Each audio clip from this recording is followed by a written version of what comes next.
Wait, it's not 1998, it's 2021. Oh, fuck. This is out of date. Hey everyone, we're back. And apparently in Nanjo's current... Oh, interesting. The clinic that Nanjo had opened and later passed on to his son still existed on Nejima. This aged doctor was Nanjo's son, but the atmosphere about him was very different. I thought I narrated the future ones. Oh, you did!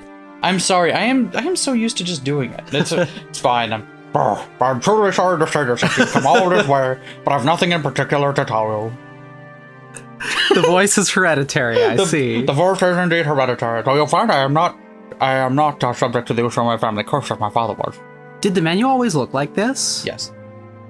Also, new images?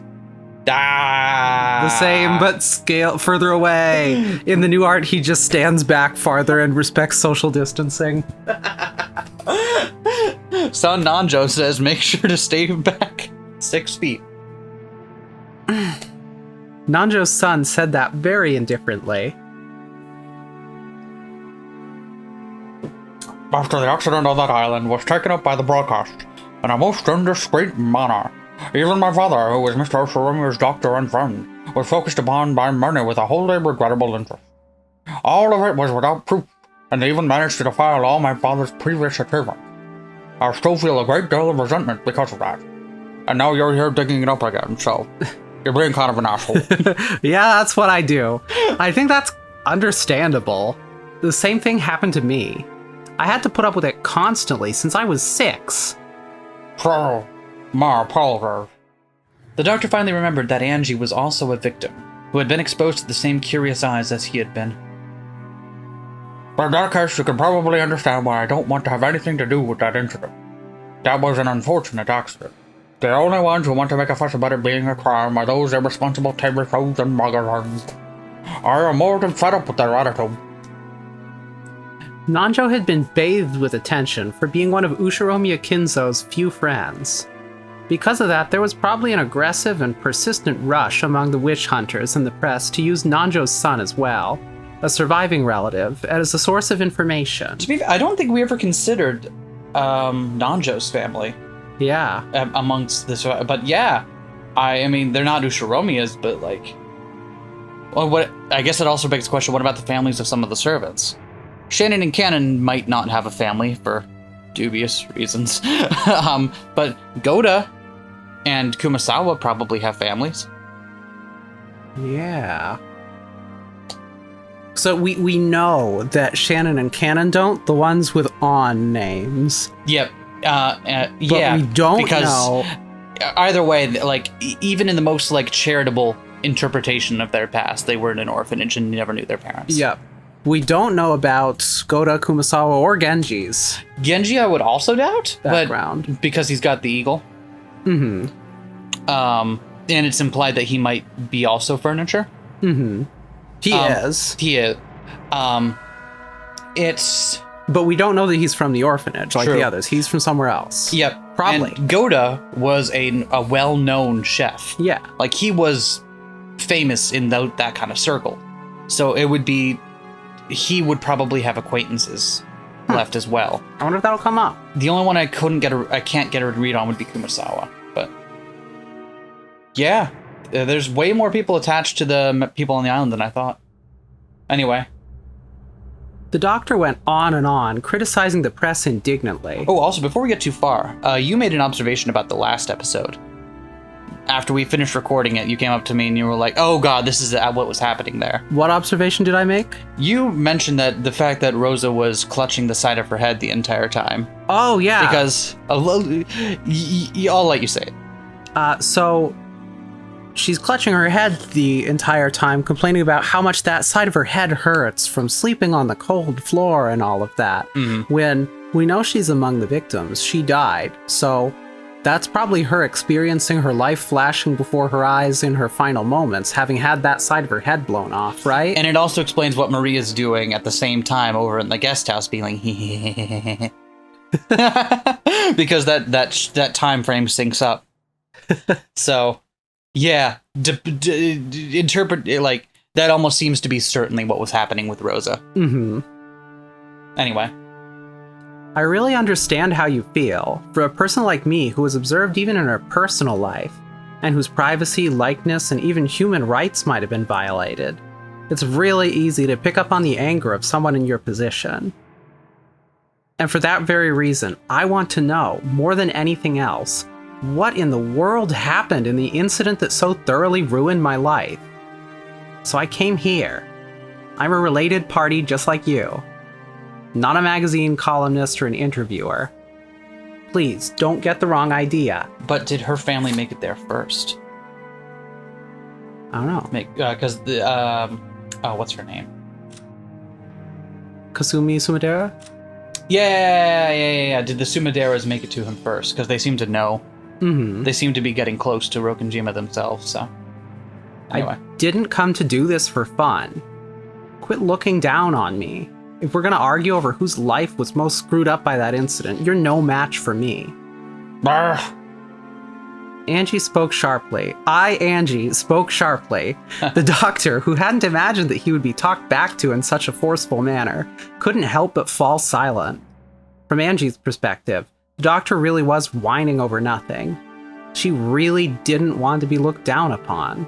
It was time to let him understand how many days had passed for her before arriving on this island.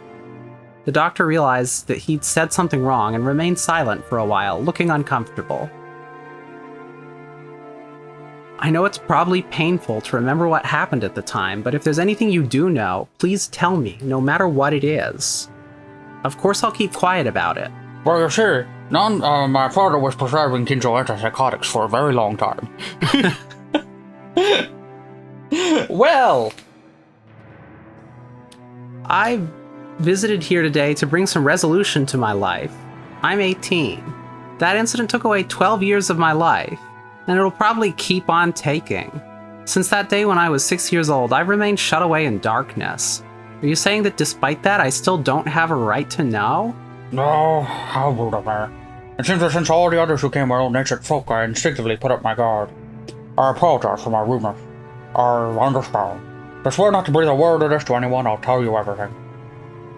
Thanks, Doctor. Then, if you would, please tell me anything you can. As you know, my father was not only Mr. Ushiramiya's head physician, but his friend through the game of chess. That relationship was very long, stretching back to the time Mr. Ushiramiya moved to Rokkenjima. Just how close were they? Very close, it seems. It seems that their connection to chess led my father to stay at Mr. Ushiramiya's mansion quite often. Although I may not be the one to talk, Mr. Ushiramiya was extremely moody, and my father was an extremely magnanimous man, who excelled at interacting with humans like him. It's not hard to imagine that he was a rare friend for the asteroid Mr. Ushiramiya. Really? Excelled at interacting with humans like... We've always seen him as kind of reserved and... Wait, who? Nanjo. Really? Nanjo the Elder. Hasn't he always been kind of like reserved and staying back from the main affairs of the family? Maybe I'm just finding stuff where there isn't anything. So I don't see how that's in any way a contradiction with what was said there, though. Staying back from the affairs of the main family and being a rare friend who was one of the few people who could handle Kinzo's whole thing. I guess what got me was excelled at interacting with humans like him. Yeah. Though I guess that could be more... Yeah. No, never mind. Retracted. Doctor was a... and who excelled with interacting with humans, comma, like him.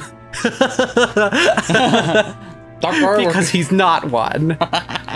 Was there at the family conference.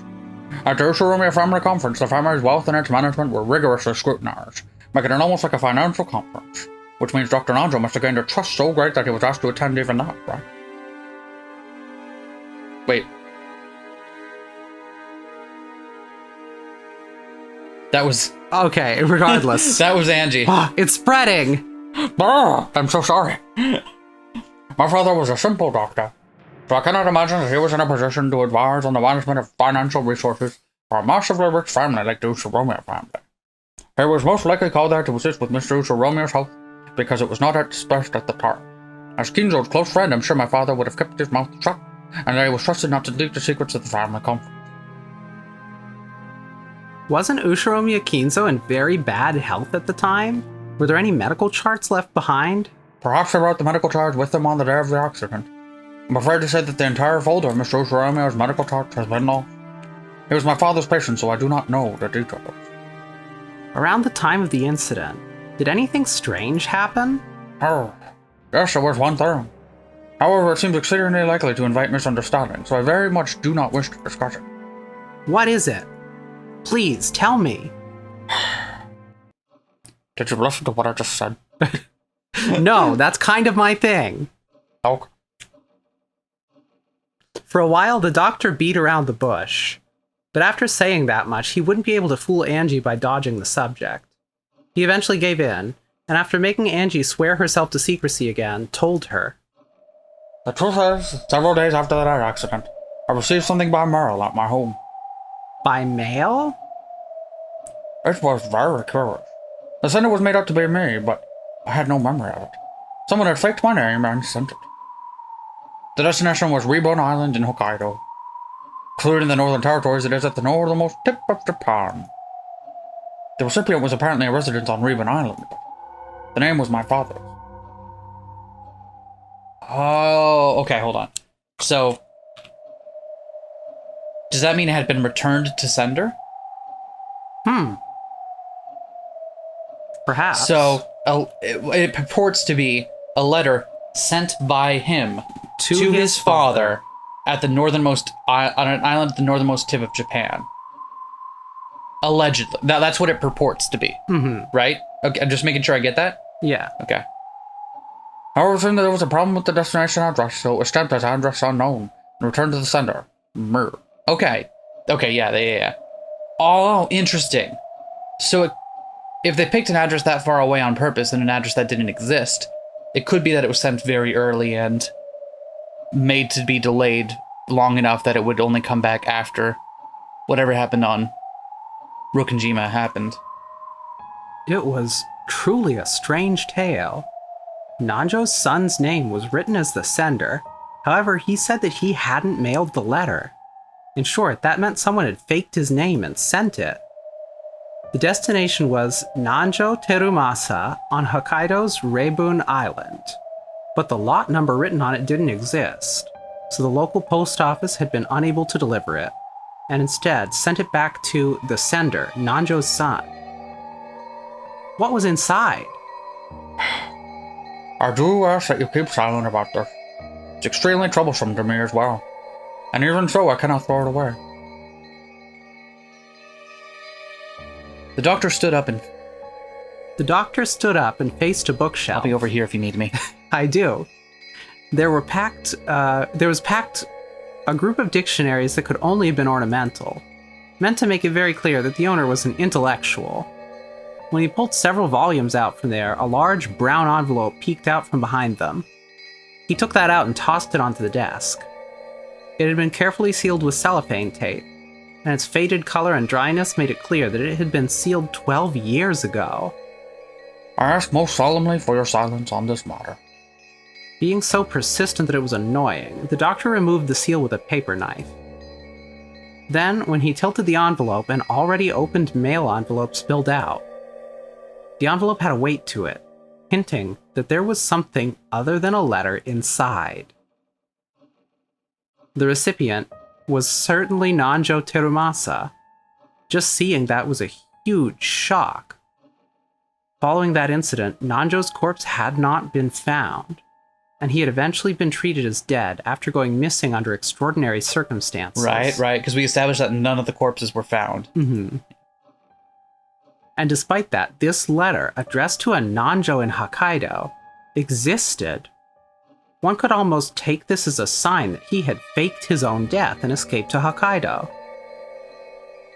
Was Dr. Nanjo really in Hokkaido?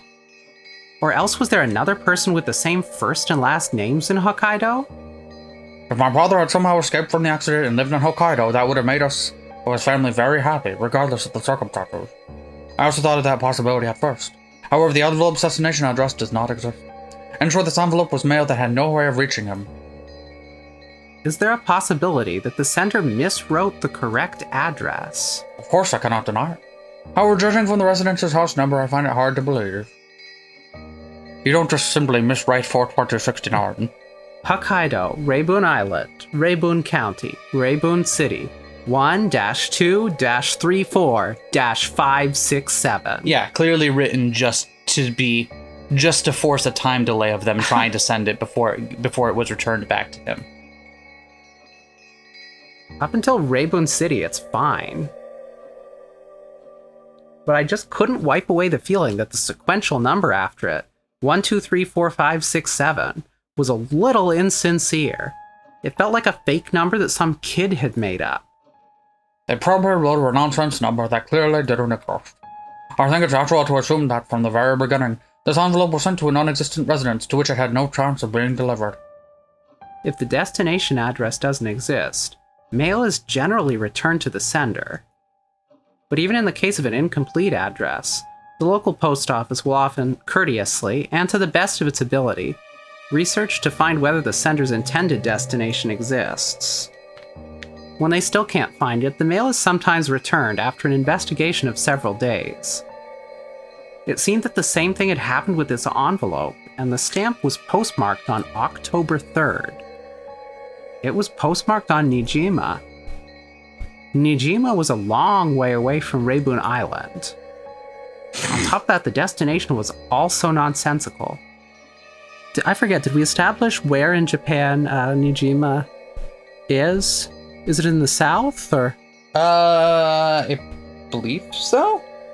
I thought it was in the southern end of the archipelago, but let me just check that. I'm very curious now about the geography. Now that we've established that we are taking a journey across the whole country there, kind of want to know.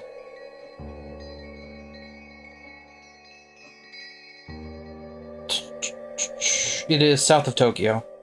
Okay. That's what I can... Right, because we established that they're not super far from Tokyo at one point. I forgot that. Yeah, hold on. One of the Izu 7 Islands group at the 7 northern islands of the Izu archipelago. That's a good area. Okay, yeah. So here we go. So there's Tokyo. So it's part of an archipelago just south of Tokyo there. Cool. So which means it's kind of right at the little L bend of the main. Yeah. That makes sense. Yeah. So it's not the furthest south you can get in the country, but it's yeah. Thank you for indulging my geographical curiosity. You're welcome. I'm glad happen that to like islands. Okay. Islands are great. Yeah. We could just sit here and talk about islands for like 90 minutes if you want. I'm still mad that one of my favorite websites doesn't exist anymore. There was one that was just a catalog of islands, and you could just go to all the different uninhabited islands, and it would have every compiled bit of aerial or land photography that they could find about them, and links to all the historical references. It rocked. And it was just like, hey, I would like to know about all of these tiny uninhabited bits of rock that once had a whaling station on them for 2 weeks. Yes, please. Does it feature the most fuckable island? Which one is that? Rockall. Fucked it so hard, now it's rock most. I see. Anyway. In other words, there was probably a high chance that having the envelope returned to the sender after an unfixed amount of time had been the goal from the very beginning. Why do something like that? Even before asking what it was that had been sent, this envelope was already wrapped in mystery. And it was sent on the 3rd, the day before, right? The day before the mysterious events? Yeah, because it's the 4th and 5th. Yeah. Yep. And so inside it? Garhar? After getting the doctor's permission, I tilted the already opened envelope. From the inside came a small, folded letter, and a small key with a number plate attached. Then a magnetic card slid out. A112 was engraved on the key's number plate. A112. I didn't know what it meant. The magnetic card was pitch black and had gold characters engraved in it. Members was written in English. Oh, no, that's not. I thought A112 was one of those strings of characters that was a common reference in certain fiction, but no, it's not. Apparently the model of a car. The jet black, gold-lettered card design made it feel like something very high class. But of course, I didn't have a clue what kind of card it was just from that.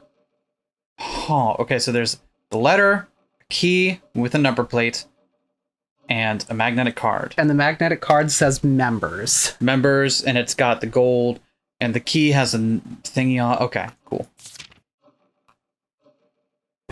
I unfolded the letter. Its contents were extremely brief, and only the following was written. That thing again. 07151129. Again. Fuck. It's been a while since we've seen this. 07151129. Could it be birthdays? We thought it might be dates. We thought it might be dates. We thought it could be birthdays. But now we have A112, and we have members. A112. Is this like? Is this an address? Are these going to be something we need to know to solve the epitaph? I don't know if this is going to be something we need to know to solve the epitaph, but 07151129. Fuck. The only other thing I can think of, because we've had one thing introduced to us so far that it has been shown in ordinals.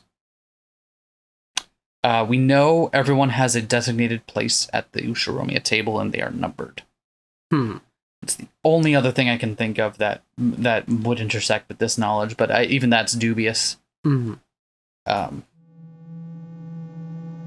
Also written was the name of a certain massive bank known throughout Japan, as well as the words Central Branch. Oh. Well, fuck. Okay. If that's just it, then alright. But what if it's not? That was all. And this is? It's a card, a career, and a pen for a safe deposit box. And it wasn't a normal safe deposit box either. It was an unsettling one, which is apparently reserved for only special clients. Yeah. Oh, so he already went. After he finished putting his affairs in order following his father's funeral, he had visited the bank. I wondered if he hadn't had the guts to do it yet. Pin and key and card. There was no doubt that something of great importance was kept there, and he had been naturally curious about what it might be. At first, he hadn't known what to do. The card wasn't something he'd owned in the first place.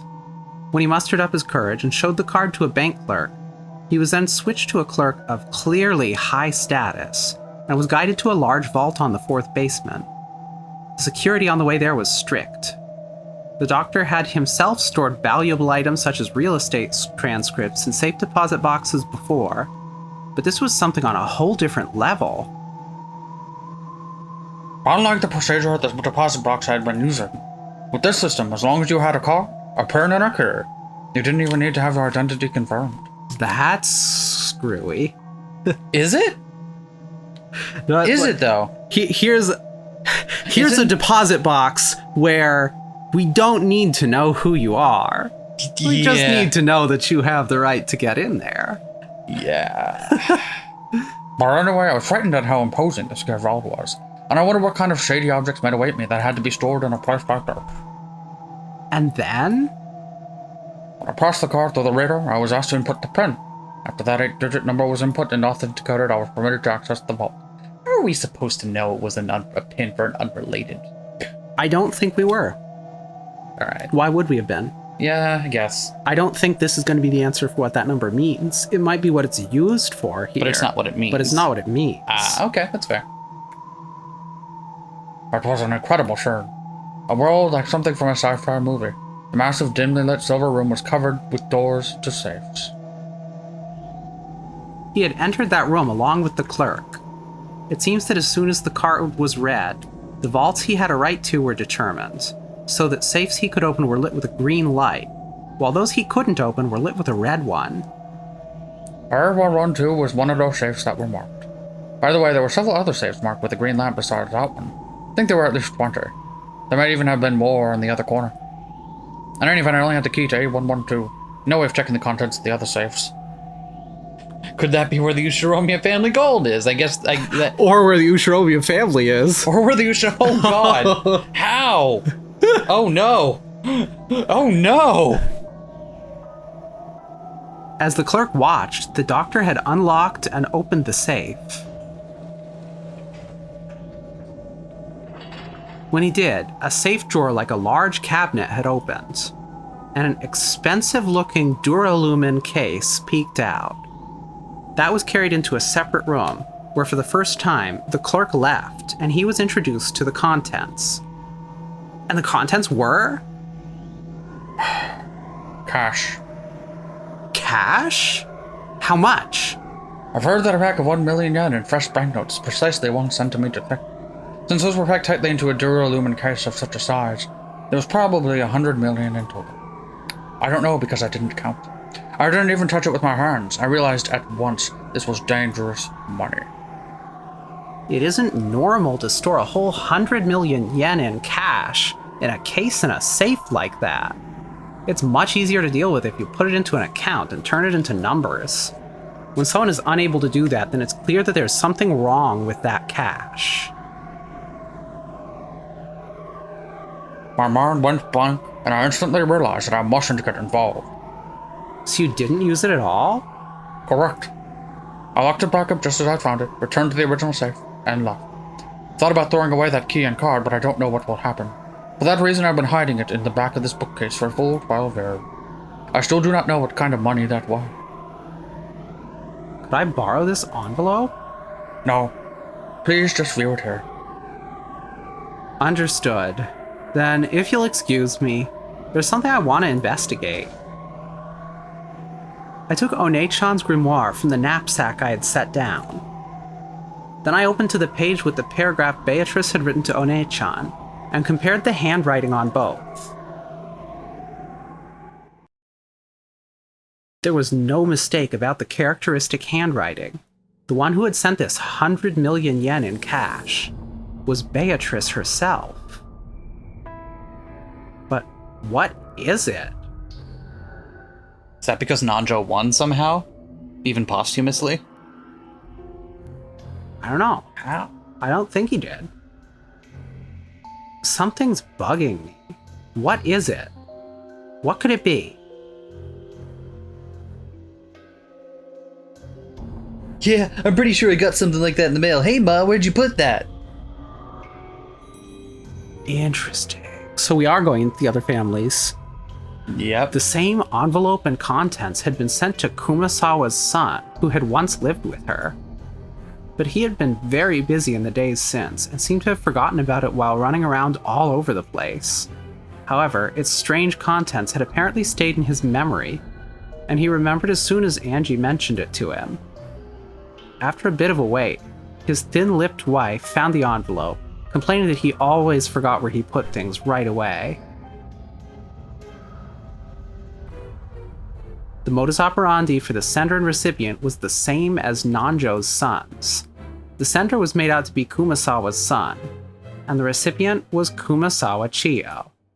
And the destination address was in the Okinawa Prefecture. Okinawa Prefecture, Yaeyama County, Yonaguni City, 1-2-34-567. Yonaguni Island was at the westernmost tip of Japan, and the lot name was the exact same sequential number that had apparently been chosen without much care. Now it was certain. This envelope was definitely sent with the goal of having it be returned to the sender. So, all of the surviving family relatives of people on Rokkenjima, or at least 2 so far. Not all the surviving relatives. So far, they've all been ones who are not Ushiromiya connected. Relatives of non-Ushiromiyas who were there. Unless it's fully plausible that one was sent for Angie and she never received it because she was 6. That's possible, that's possible. And I would absolutely believe Ava would lie about that to her. What I was thinking is, suppose whoever Beatrice is judged the Ushiromiyas, found them lacking, and decided to kill them all and distribute the fortune to the surviving relatives of the non-Ushiromiyas who died along the way. Either that or as an apology, like, sorry you got caught up in this, it wasn't nothing personnel, you know? But they didn't bother to check, though. Its contents were exactly the same. A letter with the PIN and the bank's main branch written on it, a magnetic card, a key with an attached number plate. The inscription on the number plate was A113, the number right after the one on the key that had been sent to Nanjo. Most likely, inside the vault was the same kind of Duralumin case, packed with 100 million yen in cash.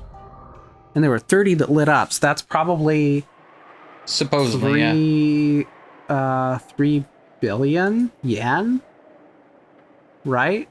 100 million times 30, 3 billion. What was the Ushiromiya family fortune again?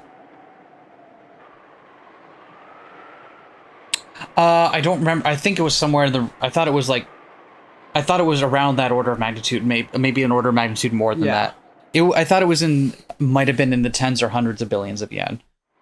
Regardless, so not like a chunk of it is now in cash in a bank vault, being distributed to the victim's surviving relatives. Apparently, he went and got it, had no qualms about it. Huh. I got the feeling my dead mother sent it to me from beyond the grave.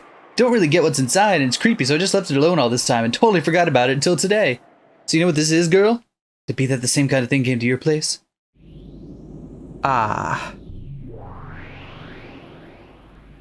What is it, Angie-sama? Is it a headache? Oh no, not a headache. Sorry, my head hurts. I've got it, I know. What do you mean, you know? You don't mean? This envelope came to your place too, Angie-sama? I've remembered. A strange envelope was also sent to me 12 years ago. Well, that torpedoes my theory. And from the 3-point line, nothing but net. After losing my entire family, I was depressed, as one does. Yep. But it was really a strange thing to come in the mail, so I still had a faint memory of it. Interesting. So at least they tried to distribute the rest of the wealth to other people, but I guess it didn't. It was a strange letter which I had no memory of sending, but which had me as the sender. I forget the destination address, but the named recipient had been Ushiromiya Rudolph, my father. I remember how disturbed I was when I got a letter I thought was from father, opened it up, and found a key and a card that I didn't really understand. I felt let down and threw it away somewhere, I think. Where did I put that envelope? I probably lost it somewhere in the chaos that followed.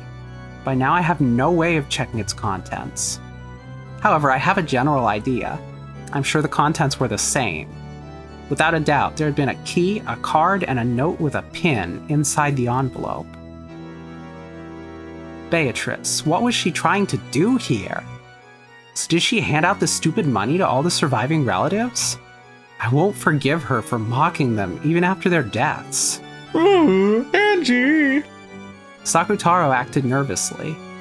As I looked at his worrying face, my agitation began to cool off, bit by bit. Yeah, no one can stay angry at me for too long. I'm just too damn adorable. Here, you want a hug? I'm really fluffy too. I'm sorry. My hatred of Beatrice isn't anything new. I was just surprised and angry to find out that I had a connection with the witch already, at the age of 6 on that day. The past 12 years, you've been constantly enslaved by Beatrice-sama's curse. This might be proof of that a curse. But please hang in there. Breaking through that was supposed to be part of the goal of this journey. That's right. Just letting the blood rise to my head won't get me anywhere. Got to think calmly. What's going on? What's the meaning of handing out 100 million yen to the relatives? Is she trying to provoke us? Damn that Beatrice. Angie, calm down. Ooh. As Sakutaro buried his head in my stomach, he urged me to stay calm. I took another deep breath and started thinking. I wonder if this envelope was sent to support the theory that Beatrice was behind that crime. It was postmarked right before the family conference, and it was intentionally set up so it would be sent back after some time. They wanted it to arrive after the incident. Is that it? Yeah, that's what it implies. But it raises a few questions. Why use such an uncertain method? Uncertain? Yes. After all, no one could even guess at how many days it would take for the mail to return before you used this trick. Normally, you couldn't even guess at the amount of time it would take for the receiving post office to do their research, determine that the recipient was unknown, and return it. Yeah, but I think you could assume it would be longer than 2 days. Mm-hmm. Yeah, now that you mention it, it'd be more dependable if they just sent an arrival date and mailed it that way. Maybe, but still. They mailed it the day before, then no matter how quickly it returned, it would probably arrive Monday or later. I wonder if they wanted to make it seem like a letter from the dead. A letter from the dead, you say? You're right. It surprised me and it made me feel bad. Sorry about that. Some mail with my dead family's name written on the outside in large letters was thrown into the mailbox with an ominous label attached. However, it doesn't really make sense to me. I would have mailed it to arrive on a specified day. I just can't understand why someone would allow the uncertainty of it arriving on a day other than the one they imagined. I mean, it's all about chance, baby. You gotta take that gamble. Otherwise it won't... Oh no! But it really does sound like Beato to me. Huh? You know about Beato? Well, I only talked with her a little. Still, I can pretty much accept that Beato would do something like this. Can't you imagine that happening too, ma'am? Beato likes pranks like this, right? Yeah, that might be true. I wouldn't put it past Beatrice-sama to try a vicious prank like a letter from the dead. No, that's not all. Beatrice would find it more interesting to do it through an uncertain method, instead of one that was absolutely certain. She would find an uncertain method interesting? It's no fun if your victory is assured. I remembered Maria One-chan's diary. It had described playing with Beatrice very often. During those times, Beato sometimes played pranks on the adult relatives with Maria, but those pranks always had a touch of witch aesthetics, which was that they were more interesting when they were uncertain. One day, Maria One-chan and Beato decided to use a wind-up mini-car she had bought for a prank. It was a popular toy at the time, and if you made the mini-car back up, it would wind the spring in the tires, and when you let go, it would race forwards. They had wound up that mini-car and set it behind a milk jug. In other words, the prank was that if you lifted the milk jug, the mini-car would jump forwards and surprise whoever did it. Hoping that someone would get caught in this prank, One-chan and Beato had watched the adults from the shadows for their whole tea time. They were looking forward to seeing someone get caught by it, but no one moved the trap milk jug, and the trap ended in a misfire. When One-chan had then muttered, We should have put it somewhere where it definitely got caught someone. Beato apparently said this: the most interesting and thrilling traps are those where you don't know who will get caught, or even if anyone will get caught at all. It's probably true that you wouldn't get this kind of excitement from a trap that would certainly go off. Similar accounts occurred in multiple places, making it possible to guess that the witch called Beatrice had a fickle character and loved a random thrill. A fickle person is very hard to deal with. I can't spin the chessboard around to find out what that witch from 12 years ago was planning.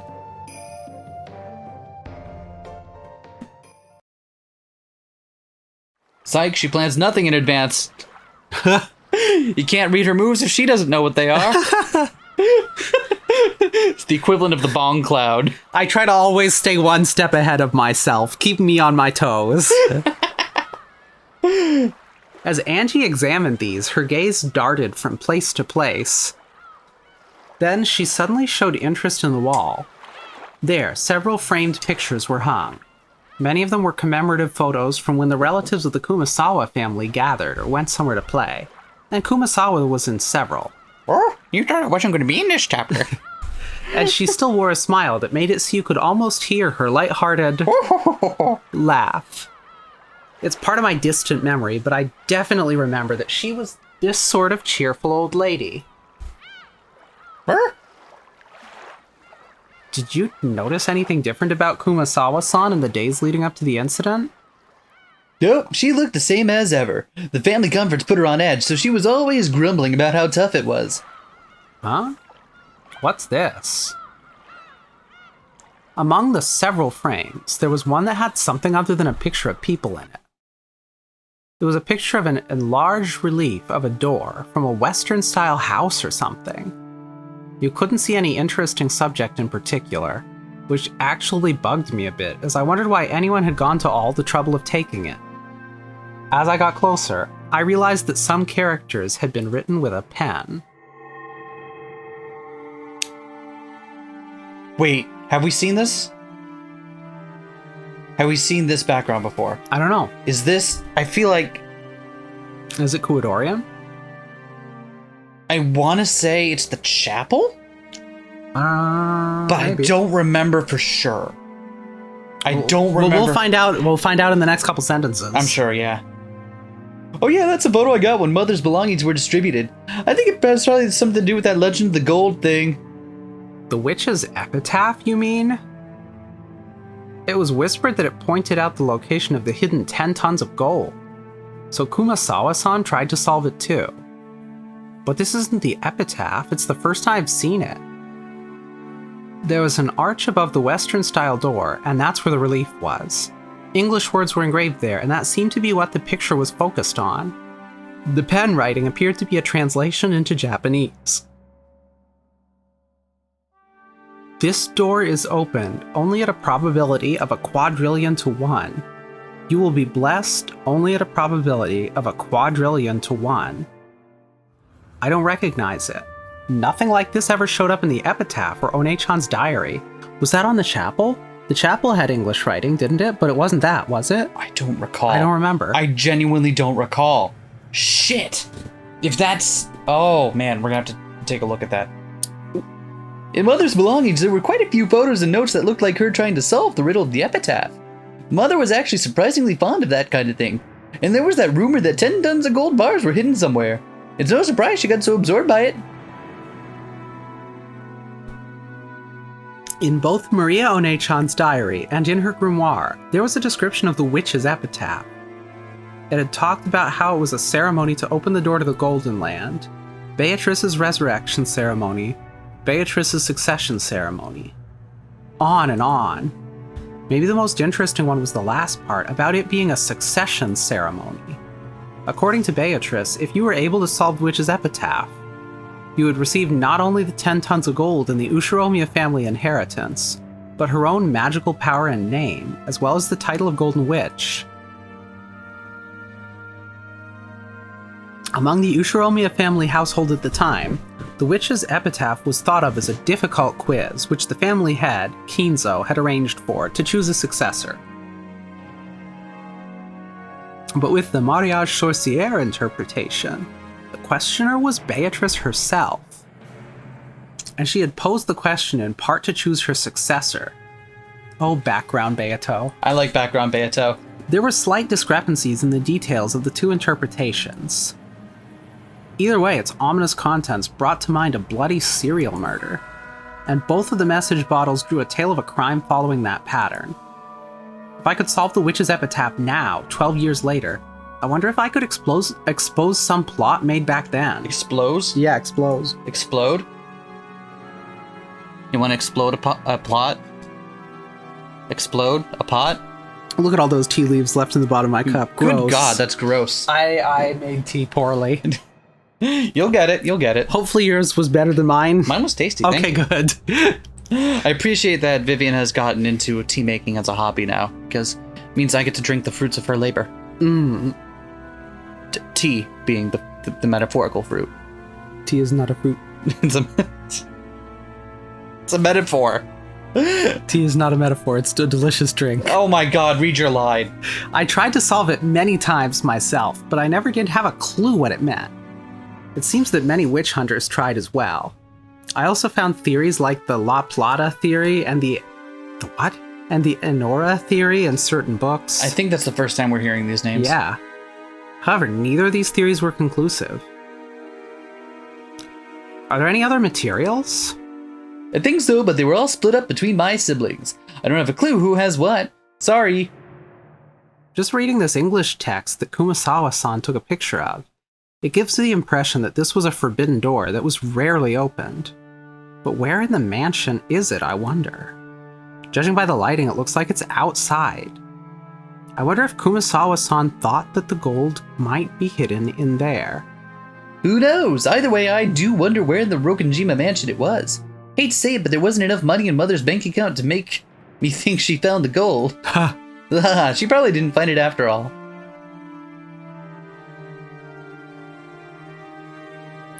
So my brain is starting to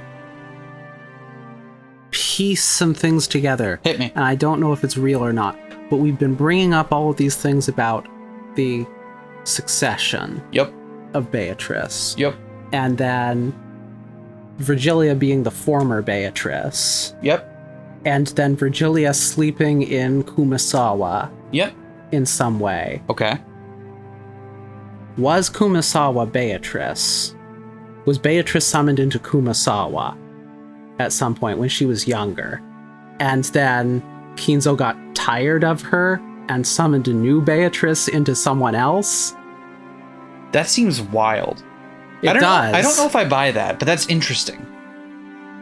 That's very interesting. I don't know what to make of that right now, but hold on to it. Yeah. Yeah. The Golden Witch, Beatrice, gave 10 tons of gold to Kinzo, which meant that the witch was the true owner of the gold. Beatrice was the owner of all the vast fortune of the Ushiromiya family. The witch holding this vast wealth had massacred the humans on Rokkenjima on that day, sending large amounts of money to the surviving relatives like it was a game. Like hell, it's a letter from the dead. This is a desecration of the dead. I was once again convinced. When my family died on the island that day, they didn't go to heaven. They're being trapped by the witch, even now, and are being desecrated and tormented for all eternity.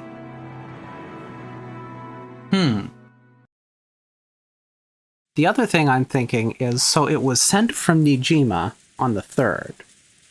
Who would have been on Nijima the day before? Do we know of anyone who... I feel like this is an easy enough catch that it won't... an easy enough tell that it won't be in there. But it's just like, who could have been there a day early? Because it doesn't feel like the family members could have. We saw them arrive. Yep. Nanjo? Could have been Nanjo. Could have been a servant or Kinzo. Yep. Or possibly any of the family that lives on the island, since it seemed they went back and forth pretty frequently.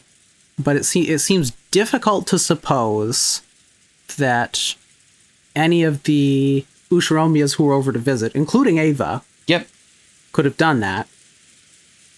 I mean, it's not impossible that they could have gone to Nijima on their own the day before, but... And then went back home and then went back to Nijima. I guess that's technically possible, but that's kind of ridiculous. Yeah. Then again, I don't know. Anyway. The last place Angie visited was a store in the region between the housing district and the retail stores, with a signboard saying Marufuku Sleep Shop. There lived the man who had been the boat captain of the ferry boat to Rokkenjima at the time. I'd completely forgotten about that. Yeah, someone had to have manned the boat, right? Yeah. I guess that makes total sense. Oh, that's interesting. So if someone had come from Rokkenjima to Nijima on the 3rd... He would know. He would have taken them. Yep. So let's see what he has to say. And if no one has, then that provides evidence against my theory that it's someone on the island. It would kind of make it only...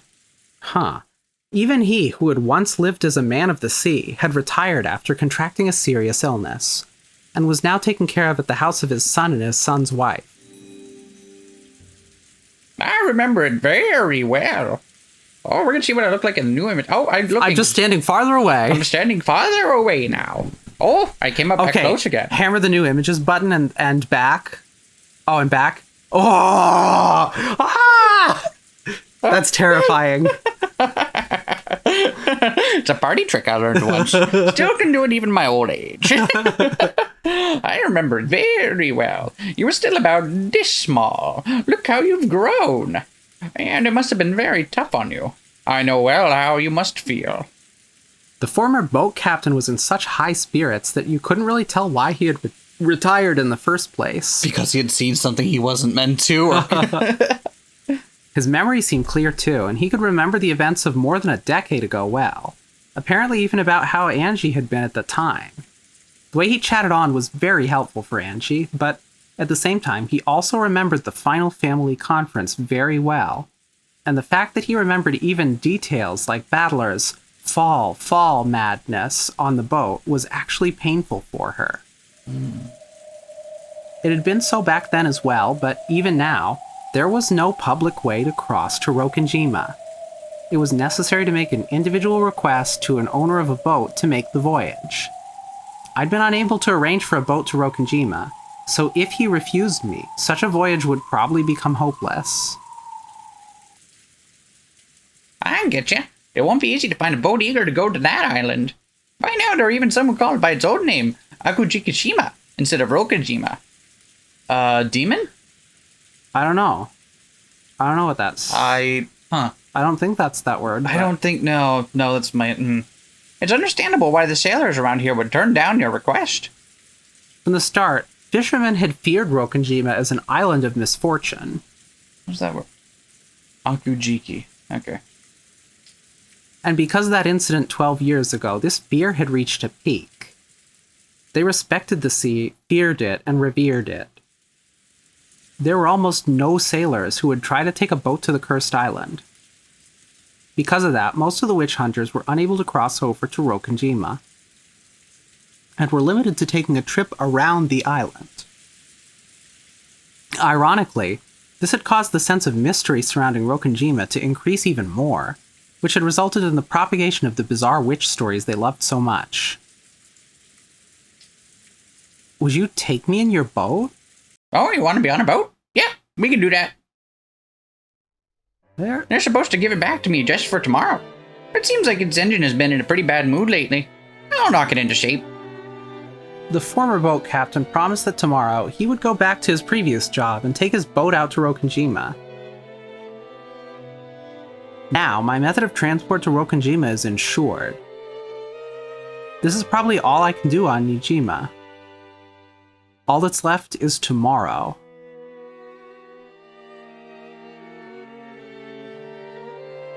On Rokkenjima, I'll reach the final destination of a journey that stretches back 12 years. So I'm finding a couple things with that. Yeah?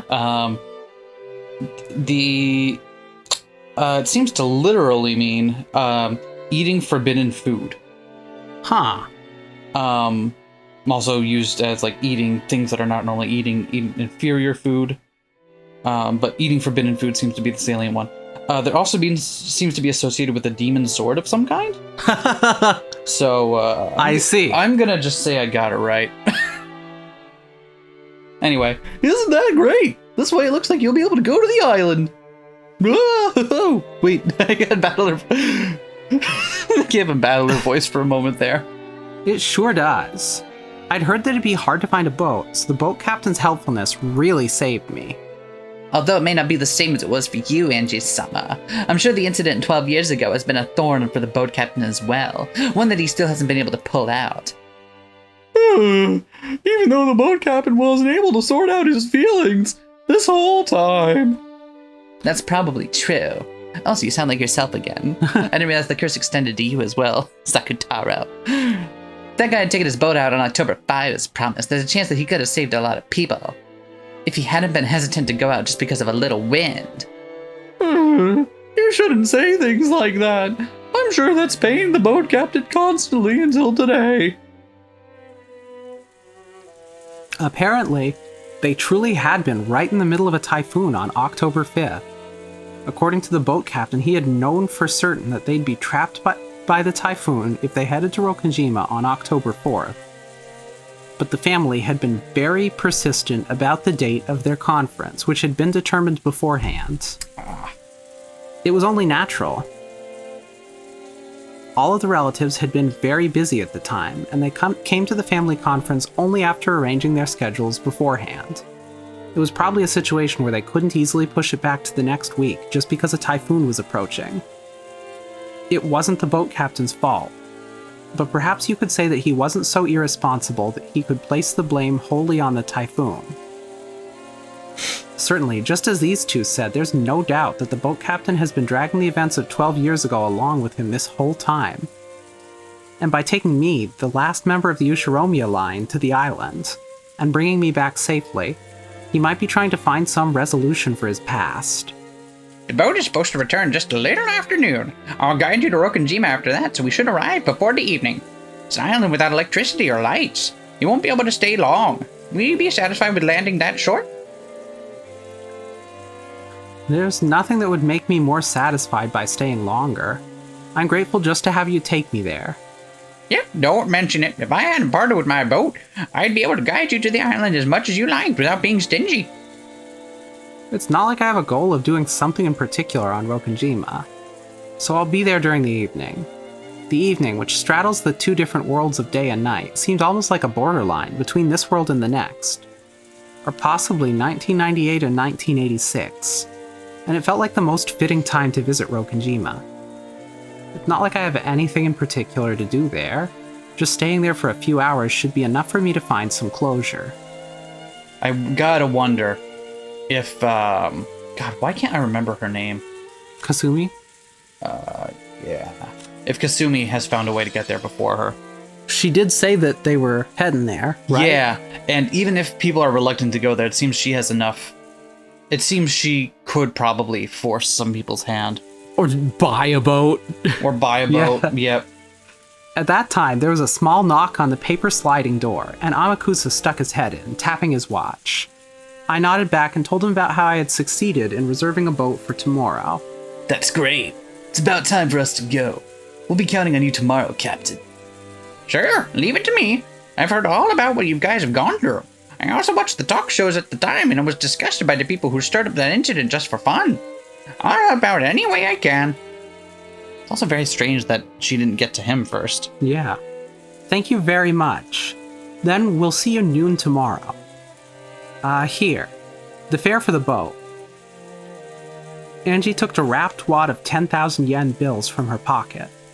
The boat captain should have noticed its thickness as well, but he paid it absolutely no interest and shook his head. I'm grateful to you. This is a sign from the heavens. I've been given a final chance to take you to Rokkenjima and bring you back safely. Now I'll finally be able to finish the final job Kinzo-san entrusted me with. What? So I'm grateful to you. I got more than enough money from Kinzo-san back then. I can't accept yours. The final job.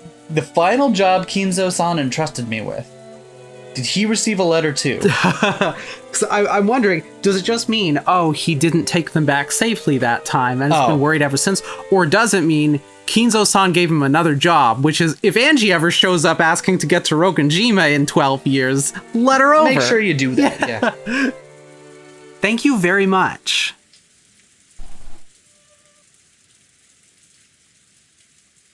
Watch your step on the stairs. It's steep. I went down the steep staircase that was the exact opposite of accessible. It was getting hard to believe there was actually a chest of drawers and a TV in the row upstairs. Most of the first floor was a bedding store, with many futons piled up on each other. We weaved our way through the cramped futon shop. After cautiously checking around outside, Amakusa dashed out first and started up the car. My grandchild room is empty. I really wouldn't mind if you stayed there. You see, we got plenty of extra futons. Thanks a lot for the offer, but this way, even if the unexpected happens, you won't be bothered. I don't know the details, but it seems you've been caught up in a lot of trouble. It's rumored that some suspicious people are looking for someone. That wouldn't happen to be you, would it? Who knows? Angie played dumb, but it looked as though the boat captain had guessed. My job is to take guests to Rokkenjima and bring them back again. That job was put on hold 12 years ago, and it still hasn't ended. So thanks to you, I may finally be able to finish it. So, listen. Let me finish this job, okay? Do you understand me? Yeah. It's not like I'm going there to die. But part of me does feel that if I could die on that island, I'd surely be able to go to where my family is. I've finally become aware of it. I might have been planning to die on that island. I might have come all this way, heading towards Rokkenjima, in search of a place to die. The boat captain had guessed that as well. That's why he repeatedly told me not to die. It was kind of in the back of my head that, like, if she was suicidal enough to jump off a building, that doesn't just go away, especially without any kind of therapy or anything. Like, it's just, that doesn't stop. Yeah. Yeah, I won't die. I promise. After all, I'm still not sure if there's any reason why I need to go to Rokkenjima. No, I'm sure there... Wait, what? This is... Who's talking? No, I'm sure there's a reason. Even if there isn't one for you, there is one for them. The island called you. That's why you came here. They called collect. That might be true. I might have been called. I was called. For what reason? For them. Father, Mother, Battler Oni-chan, and Maria One-chan. Or maybe the Golden Witch, Beatrice. What is on Rokkenjima, and what will I achieve? Even though tomorrow is finally almost here, I still haven't been able to understand my own mission. The little toy piano version of that song, every time it shows up, I'm like, I'm about 30 seconds away from breaking down crying if something happens on screen. There was the sound of a car stopping in front of the store, and a short honk could be heard. Then I'll see you tomorrow, if you'll excuse me. Oh, yep. Don't worry, I'll probably be dead tomorrow. Winding between the stacks of futons in the cramped store, I was about to go outside. Then my feet stopped. What is it? What is that? Huh? That? What? What are you talking about? Trembling all over, I pointed at it. But no matter how much the boat captain squinted, he noticed absolutely nothing in that direction that should have surprised me. That must mean... Impossible. Why?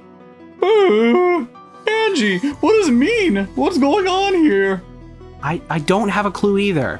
There's no way something that ridiculous. Is this magic? A miracle? Yes, this is probably fate. What the fuck is it? Now I understand.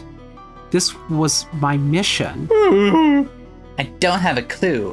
What? Shaking, I pointed into the thin darkness inside the store and froze up. What is it? You see something there, don't you? I don't see anything. What is it you see? Thank you, Captain. Everything was fate. Even me visiting this place was fate. This is the mission and the purpose that I'm going to Rokkenjima for. This is the choice of Rokkenjima gate? I tried. Angie-san, what is it? Something wrong? I don't have a clue either. I don't have... sorry. Oh no, the curse. I'd heard legends. I don't have a clue either. This girl just froze up while pointing into the darkness. Angie-san, are you okay? What can you see? Can't you two see it? It's that, right there. Can't you see it? All I can see is a normal display case. There's no one there, right? Angie, I don't know what's going on. Is this a dream? Is this magic? What is it? Angie? Sakutaro lifted his face toward Angie. It's time for my 6 o'clock head pats and you're not delivering. From his eyes slid a single tear. Angie-sama. I understand, One-chan, and Beatrice. No. This is magic, isn't it? Single tear. What is it? What did she see? What did she you see? What did she see? Oh my god. Oh my god, I'm so glad that we're doing another part in this recording session. Otherwise, it'd be drive me mad. Even though they're probably not going to answer it. They're not gonna... We're gonna do an Ushiromiya sequence in 1986 first. Calling it.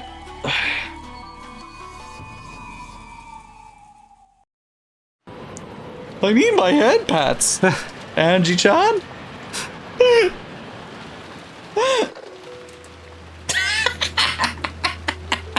Well, fuck that. I guess we'll never know what that was. Yep. A test? I don't know who's on the phone.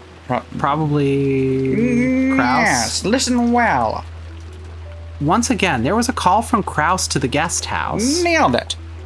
And the message was that Kinzo wanted to hold a test to see if the grandchildren had the qualifications to become his successor. The head has said that his successor will not be one of his siblings. That he wants to pick from among his grandchildren. From Kraus's restrained style of speech, Jessica realized as his daughter that he was being forced to speak.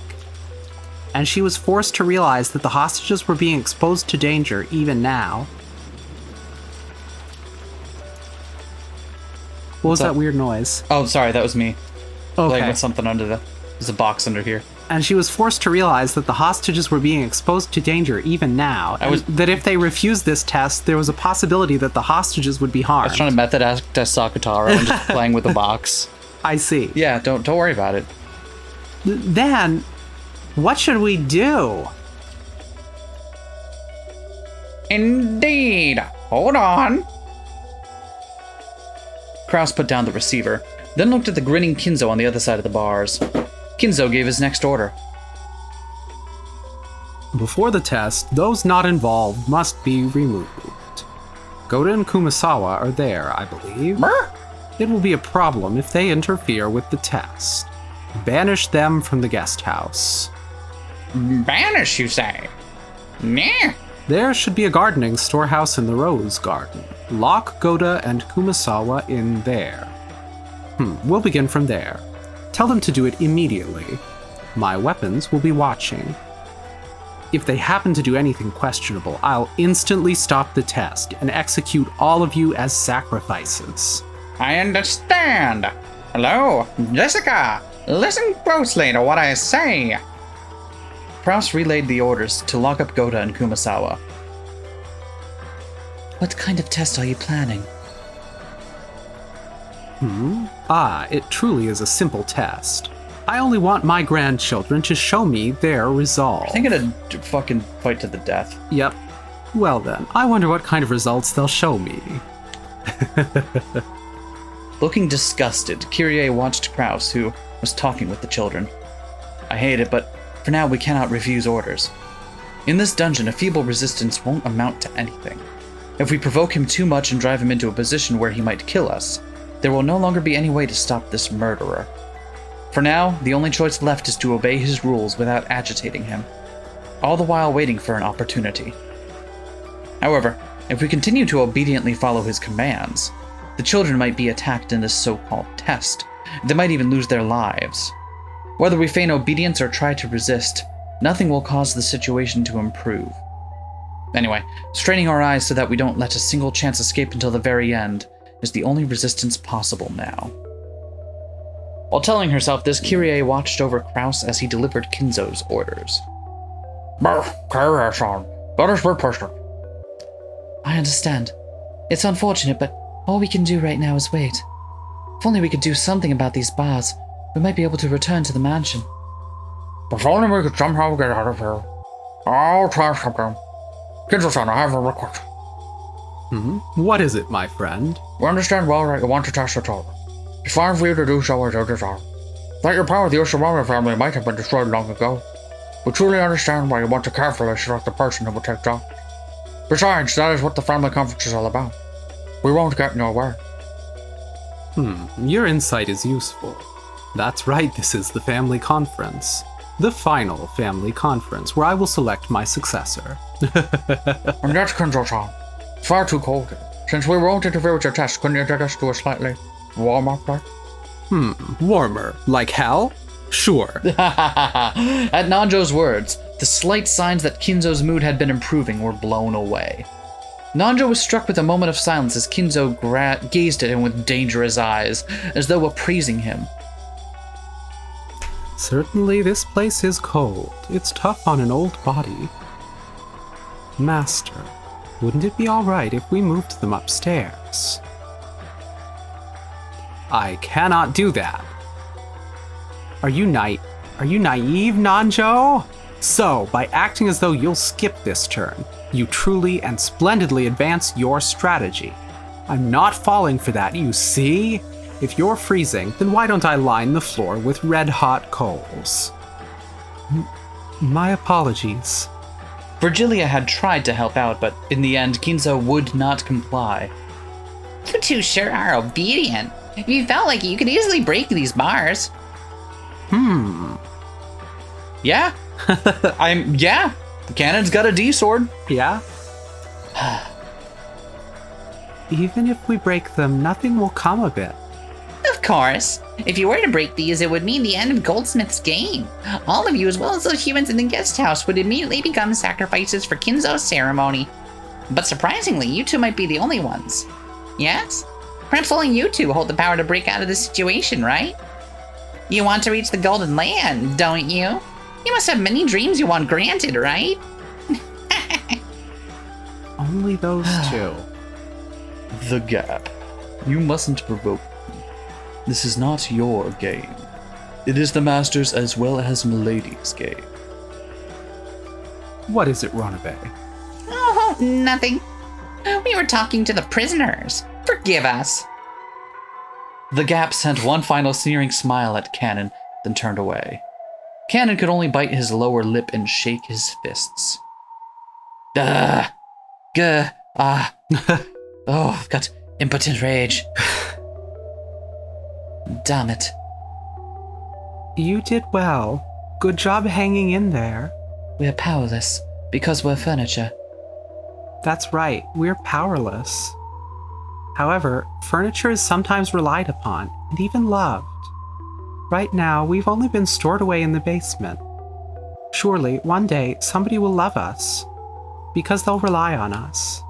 That's why, for now, let's ignore their provocation and bear with it, okay? It seems like they remembered the previous games, but also didn't she then remember the time she spent with George? Indeed. Father, I've ordered them to lock up Goda and Kumasawa in the storehouse. Very well, hang up now. Chester sisters, observe the grandchildren as they lock Goda and Kumasawa away.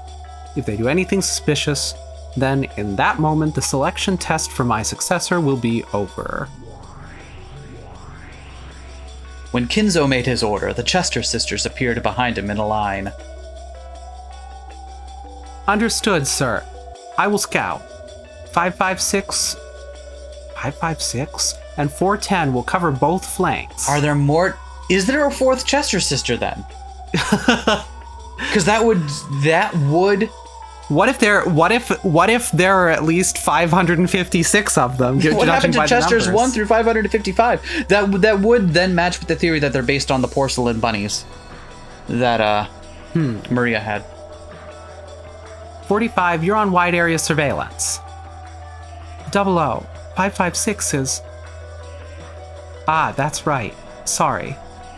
Yep, that's absolutely it. Because 556 is out of commission because, well, her creator didn't really want her to stick around, huh? Interesting.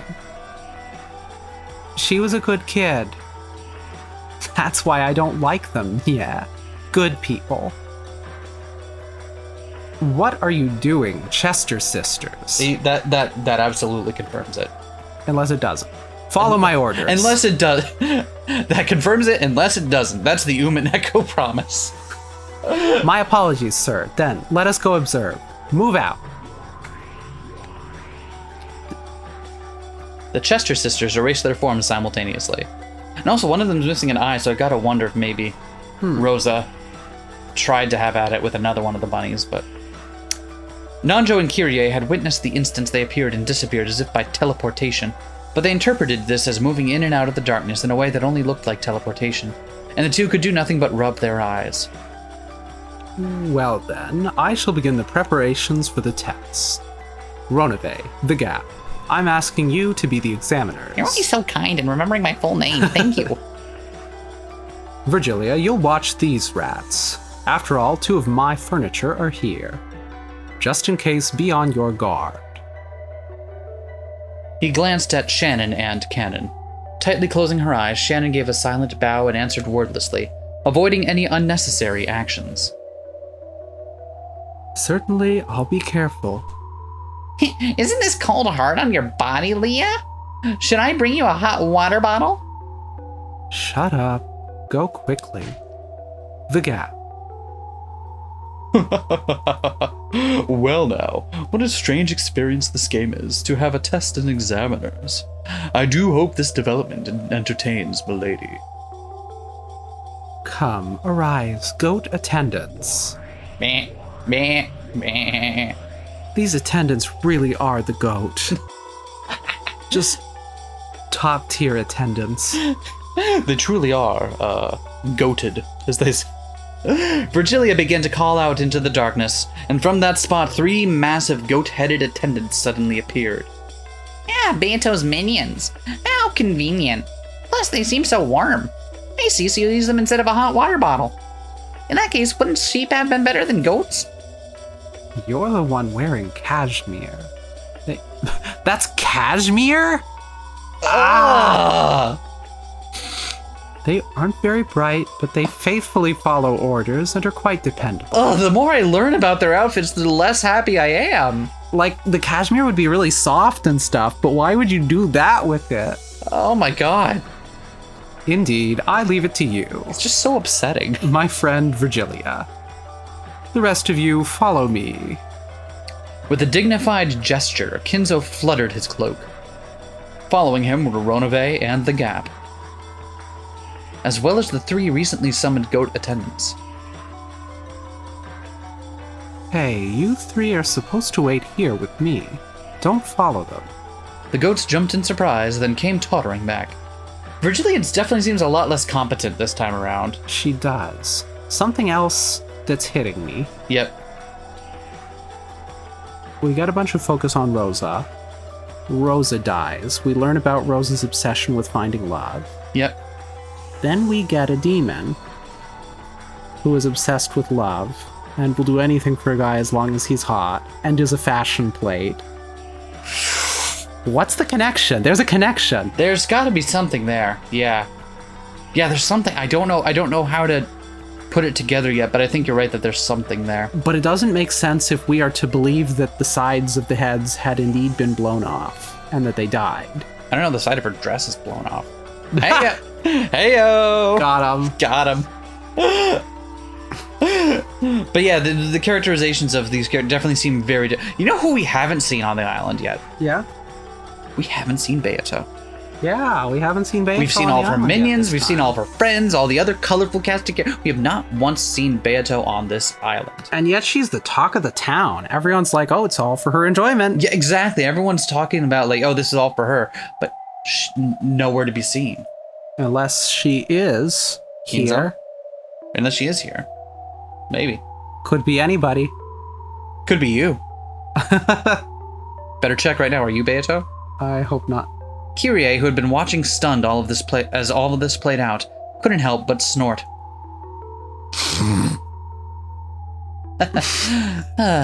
What entertaining underlings. Lord Goldsmith did not give you permission to speak. She was probably embarrassed. Virgilia had spoken coolly, but Kyrie saw through that, and for a little while she couldn't restrain her muffled laughter. However, on the inside, Kyrie was surprised at the number of people Kinzo had with him. After all, including Kinzo himself, at least 10 enemies had already been spotted. The dungeon they were currently locked in was supposedly underneath the hidden mansion called Kuwadorian. Although this mansion had been whispered of, not even Kraus had known of its existence until today. Are there actually several facilities like this on Rokkenjima, where many unknown henchmen that only Kinzo knows of hide? Just how many humans are on Rokkenjima, locked away by the typhoon? No, on the contrary. We were the only ones under the impression that there were only 18 people on this island. Were we? Were we, who bickered over whether Beatrice existed or not, and had worried about whether a 19th person existed or not? Nothing more than the frogs and a well on this island? No, wait, not only that. By now, are there actually more people on the enemy's side than ours? Just what the hell is going on? Witches, demons, magic? Are you telling us to believe in those? Are my eyes screwed up or is it my head? I think I'm losing it. A mass murder by magic. Demons forming and disappearing into thin air, Setting aside the enemy's numbers, how should we interpret the various things thrust before our eyes that cannot be explained with the common sense of our world? Kyrie started to feel like she didn't know what was going on anymore. And while desperately battling the urge to abandon everything and give up, she grit her teeth and tried to hold on to her sanity.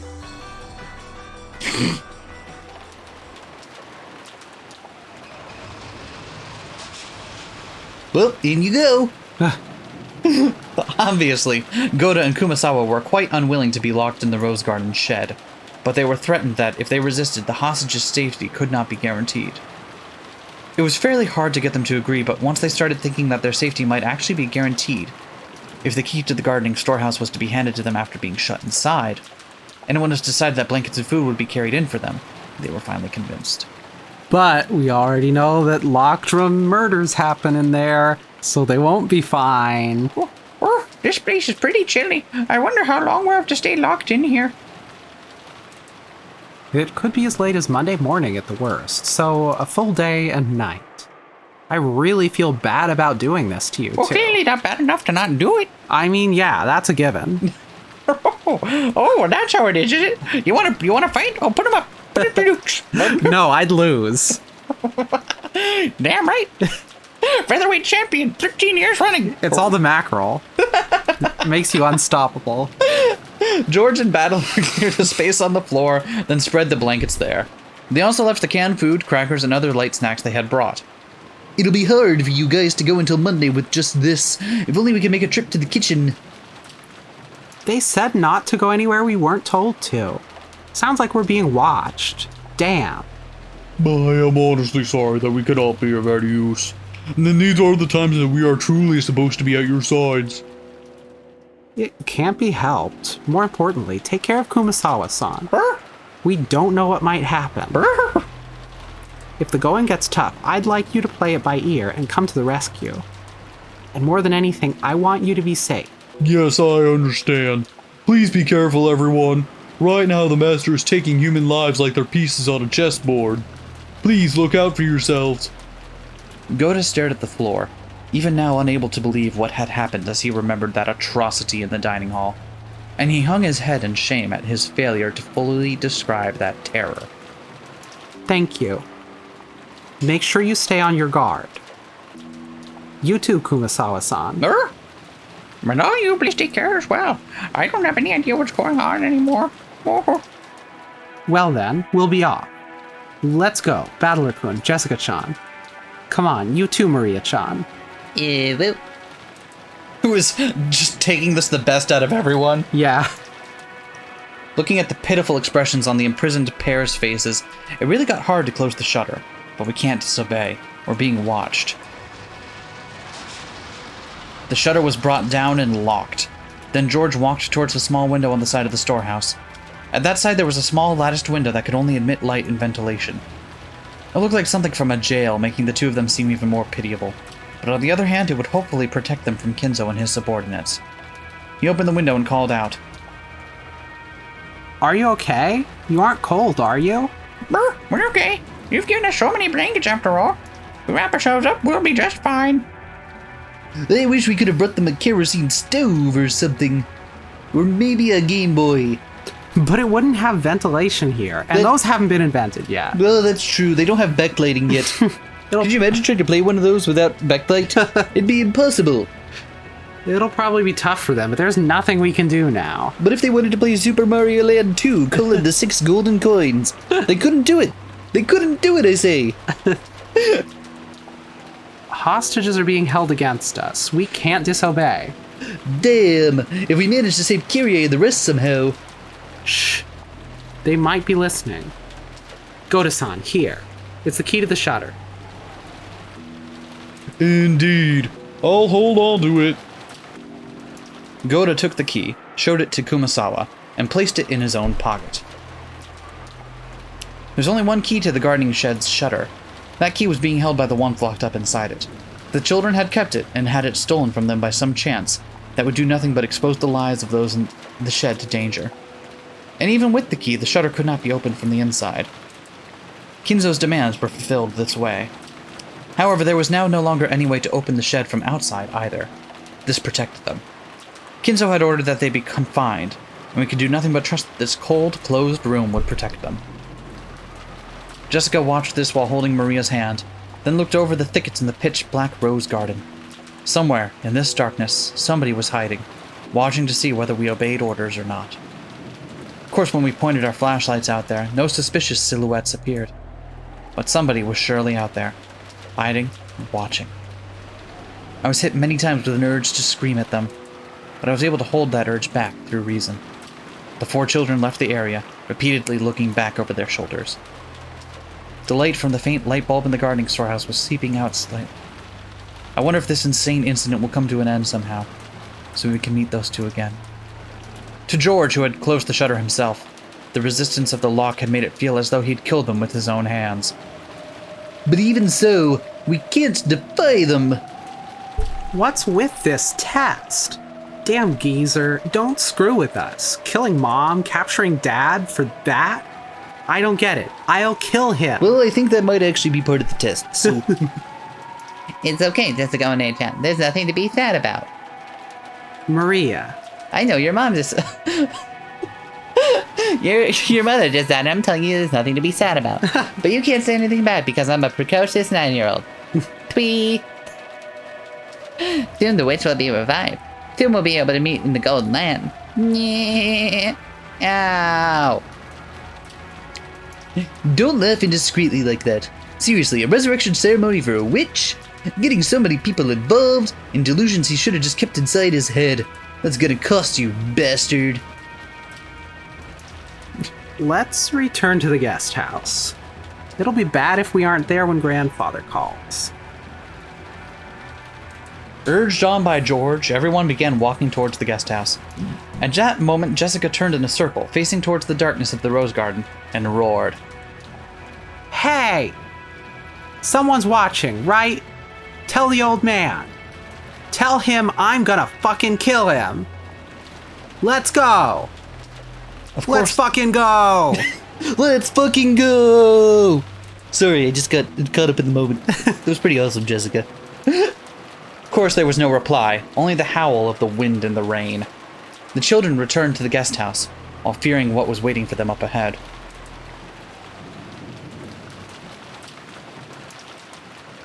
What was waiting for them up ahead?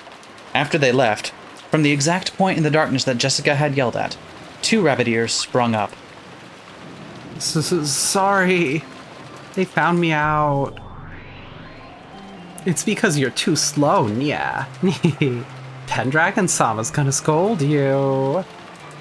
I'm sorry. Please don't tell Pendragon Sama. Be quiet. It was obviously just a bluff. Goda and Kumasawa's imprisonment confirmed. Mission complete. We'll report back. Yay. Ouch. Do you want us all stuck on nothing but carrots and water because of collective responsibility? Let's go. Them too, huh? Who's the only other person we've heard talk about collective responsibility? I've forgotten. Angie. Okay. In her school. Remember, everyone in her class was responsible for the lowest grade. Everyone on her floor is responsible for being in their dorms on time. That phrase is intimately associated with Angie. Indeed. That's interesting. The fact that they were being watched certainly seemed to be true, because when they returned to the cousin room, turned the lights on, and laid down on their beds, the phone rang again. Ring, ring, ring, ring, ring. Phone call. I'm imagining, what if all of the events were exactly the same, except it was a hamburger phone? I think that would make this better. I really regret this novelty gift. The ringtone is just cheeseburger in paradise. Can I get a hamburger phone case from my Samsung, do you think? You probably could, if you really wanted to. It'd be cool. I think it'd be fine. Earlier, Jessica had been answering the phone, seeing as this was her house, but now it was the eldest, George, who picked it up. This time, Kyrie-san was on the other end of the line. George handed it to Battler out of consideration. Hello, Kyrie-san. Is everything going all right over there? Thanks for waiting. The moment we're all doing great over here. Sorry, I've been ordered to refrain from idle chatter. Listen to what I'm about to tell you. The fact that they were hostages still hadn't changed. Kinzo, or one of his subordinates, was listening to the conversation. Battler restrained the urge to talk about other things and focused on what Kyrie had to say. The test will be carried out by Jessica-chan, George-kun, Battler-kun, and Maria-chan, in that order. You'll each be summoned in turn, so until then, do not leave the room. Interesting. This is not in order of age, but in order of succession. So, he is using the succession order here, which is interesting. You'll each be summoned in turn, so until then, do not leave the room. When someone's called out, they'll head to their designated location, alone. Battler repeated it out loud so that the cousins listening in around him could hear. The test will be carried out by... No. So it'll be Jessica, Aniki, me, and Maria, in that order, and we've got to stay in the room until we're called, right? Got it. Maria, too? Even a 9-year-old girl. What's the damn geezer trying to force us to do, that bastard? That said, if the test was to kill everybody and then him, Maria would probably be the most likely to just be like, okay. Yeah, exactly. The fate of the Ushiromiya family rests in all of your hands. Do your best. Sure, I'll try. Battler noticed the strange nuance in Kyrie's words. Even without any blood connection, he could still understand thanks to the long-lasting bond they shared.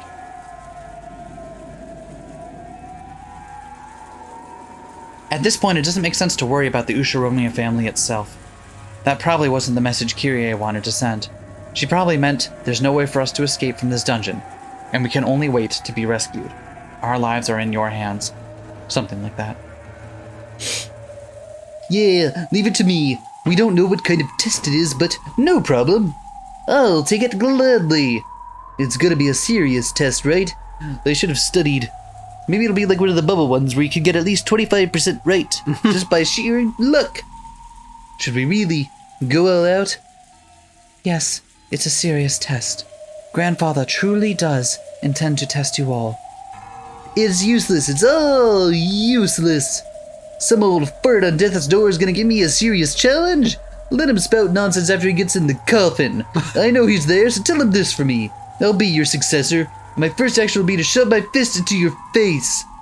Jessica did it and I wanted to do it too.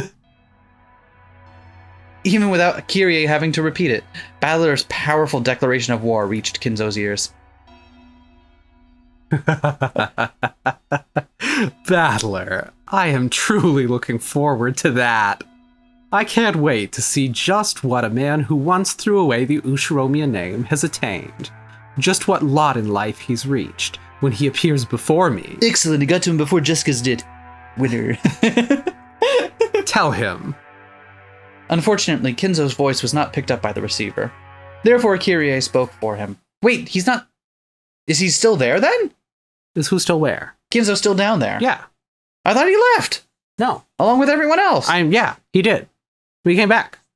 He came in... Oh, right, because he had to be like, it's time to do the next call. Okay. It also gives plausible deniability on who was watching. Was it bunny-eared girls, or was it just Kinzo? Did he just leave and come back? Right. Sounds like he's more than up for the challenge.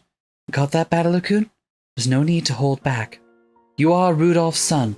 No, you are my son. Show me something I can brag about to anyone. I leave everything in your hands. Understood, Mom. Leave the rest to me. All of us here have lost the right to inherit the position of successor. Now we're just the same as pieces taken off the game board, looking on from the outside. So you'll have to fight by yourselves. Kyrie-san. The nuance of those words meant, we've already given up, so forget about us. But for that very reason, I won't give up. I'll definitely crush this test or whatever and save everyone. I've got my number 2 pencil ready to go. Right into your eyeball. What if the test is to kill the hostages? Yeah, that's... The test is you get to do the sacrifices. We mentioned that before, that maybe the test will be carry out the rest of the ceremony. Yeah. In that case, here are the instructions for the first test. Jessica-chans, go to your room. Wait. No, was that me talking fuck? The worst fucking time. I know, I'm so sorry. It just crops up whenever. Really? Go to your room? Wait. Who's talking?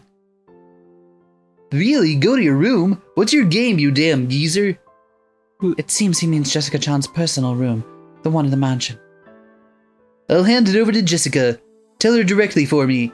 Jessica, here you go. Hello? Yes, I understand. Mr. Obama?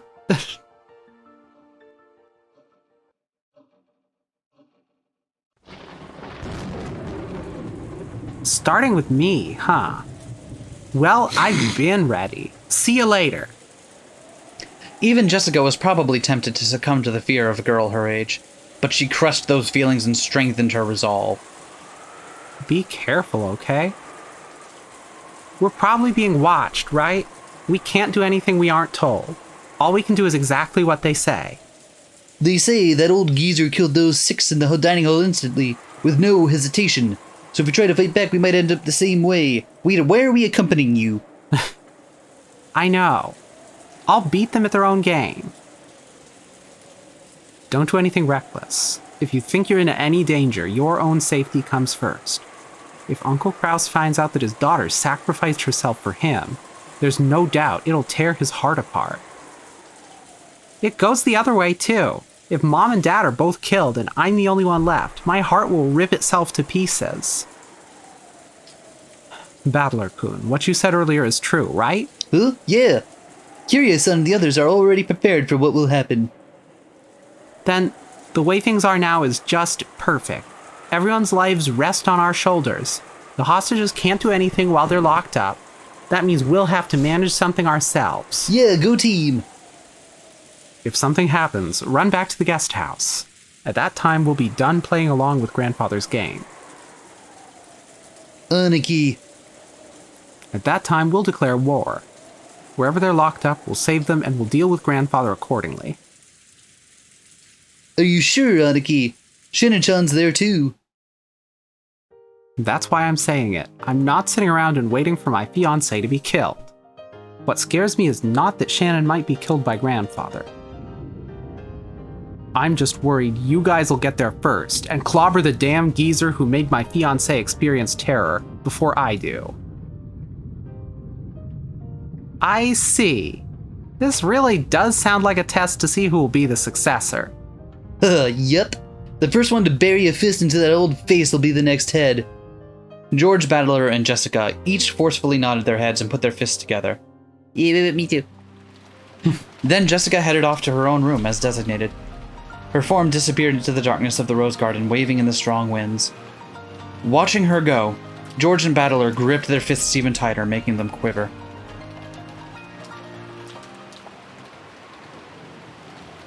Left on the second floor, Maria watched Jessica's back through the window. She wore a blank expression. I wonder what everyone's getting so upset about. Even though when Beatrice is revived, everyone will be brought back to life. Jessica's form was already being completely swallowed up by the darkness. At that time, the phone began to ring again. Battler and George heard it and came clamoring back, but Maria picked up the receiver right away. Hello? Is that Maria-sama? It's me, Shannon. Oh, is that Curse?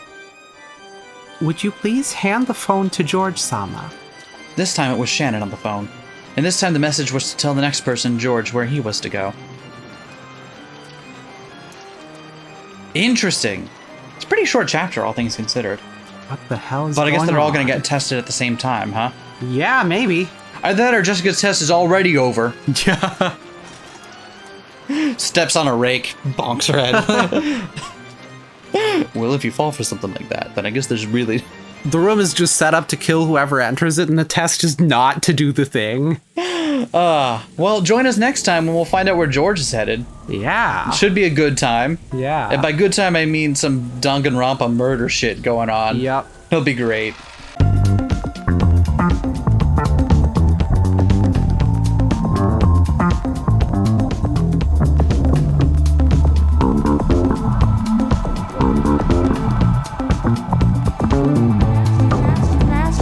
Smash that like, comment and subscribe.